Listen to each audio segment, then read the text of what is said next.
Hello views, welcome to DJMS Tamil channel. Mahanadi சீரியலுக்கான upcoming எபிசோடில் விஜய் வந்து பைக் கேட்டதுனால குமரன் என்ன பண்ணுறாங்க, பைக் எடுத்துகிட்டு வந்து கொடுக்குறாங்க. யார்கிட்டயோ வாங்கிட்டு வந்து கொடைக்கானலில் மன்னவனூர் அப்படின்ற இடத்த வந்து சுற்றி பார்க்கறதுக்காக 2 ஜோடிகளும் வந்து பைக்கில் போகிறாங்க. நீங்கள் திடீர்னு மாமா கிட்ட பைக்லாம் கேட்டு வாங்கியிருக்கீங்க அப்படின்னு சொல்லிட்டு கேட்க, இல்லை நாங்கள் பேசிகிட்டு இருந்தோம், அப்போ பைக்கில் போனால் நல்லாயிருக்கும் இந்த இடத்துக்குலாம் அப்படின்னு சொன்னார். அதனால தான் கேட்டேன் அப்படின்னு சொல்லிட்டு விஜயும் எனக்கு உங்கள் கூட பைக்கில் இப்படி வருது கொஞ்சம் புதுசாக தான் இருக்குது அப்படின்னு சொல்லிட்டு பேசுகிறாங்க காவேரியும். தான் அந்த மன்னவனூர் போனதும் எல்லாம் அந்த இடத்த பார்த்து ரொம்பவே ரசிக்க ஆரம்பிக்கிறார் விஜய். வா சூப்பராக இருக்குது, இந்த மாதிரி இடத்துக்கு நான் இப்போ தான் ஃபஸ்ட் டைம் வரேன் அப்படின்னு சொல்கிறாரு.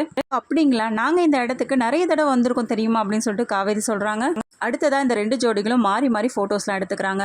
காவேரி நிறைய விஷயங்களை வந்து பேச ஆரம்பிக்கிறாங்க. நிறைய விஷயத்த வந்து விஜய் கிட்ட ஷேர் பண்ணுறாங்க. அந்த டைமில் வந்து விஜய் வந்து காவேரியை பார்த்து ரசிக்க ஆரம்பிக்கிறாரு. 2 பேரையும் பார்த்து இன்னொரு பக்கம் கங்கா சொல்கிறாங்க குமரன் கிட்ட, பரவாயில்லாங்க இவங்க 2 பேரும் ஒரு நல்ல ஜோடியாக தான் இருக்காங்க, நல்லா தான் பார்த்துக்கிறாருல்ல, விஜய் நல்லா பேசுகிறாருல்ல அப்படின்னு சொல்லிட்டு சொல்கிறாங்க. ஆமாம் கங்கா, நான் தான் ஏற்கனவே உங்ககிட்ட சொன்னேன்ல அப்படின்னு சொல்லிட்டு குமரன் சொல்ல, ஆமாங்க நான் தான் தப்பாக புரிஞ்சுக்கிட்டேன் அவரை பற்றி, ஆனால் நல்லவராக தான் இருக்காரு, நல்லா பேசுகிறாரு அப்படின்னு சொல்கிறாங்க.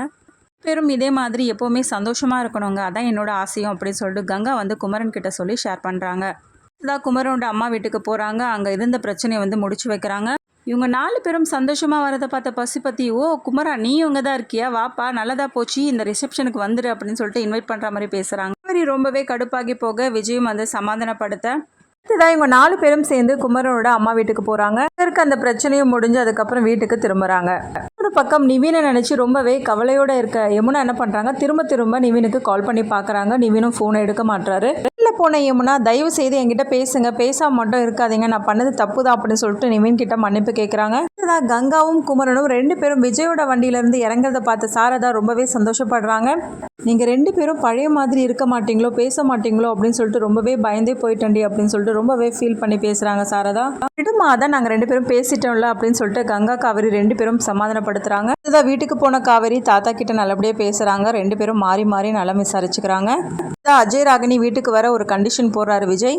அடுத்ததாக அஜய் ராகினி இந்த வீட்டில் இருக்கலாம் அப்படின்னு சொல்லிட்டு அவங்களோட சித்தி முகத்துக்காக ஒத்துக்கிறார் விஜய். வீட்டுக்கு போன ராகினி காவேரியை பழி வாங்கறதுக்காக பல காரியங்களை வந்து செய்ய துணிகிறாங்க.